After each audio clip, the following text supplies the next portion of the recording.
Est-ce que tu serais capable de faire atterrir l'avion? Mais bien sûr. 46% des hommes se disent prêts à faire atterrir un avion en cas d'extrême urgence sous prétexte qu'ils ont joué 30 minutes à Flight Simulator.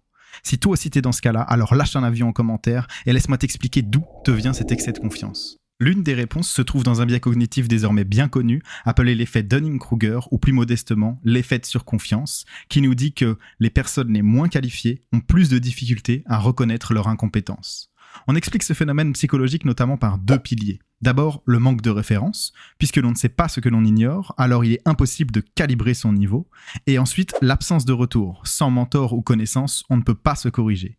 Tout ça, mêlé au biais d'autocomplaisance pour éviter d'avoir une image négative de soi, et on te retrouve à dire que tu pourrais manier une arme après 2 heures sur Call of. Finalement, l'effet de surconfiance naît du fait que, quand on débute dans un domaine, on ignore à quel point il est complexe et on ne dispose pas des capacités nécessaires pour évaluer sa propre incompétence. Résultat, on se perçoit comme plus qualifié qu'on ne l'est réellement, faute de repères objectifs et d'expérience. Alors, la prochaine fois qu'on te demande quelque chose dans un domaine où tu ne connais rien, sois humble et reconnais que tu manques de recul et de compétences pour ne pas rester bloqué en haut de la montagne de l'ignorance.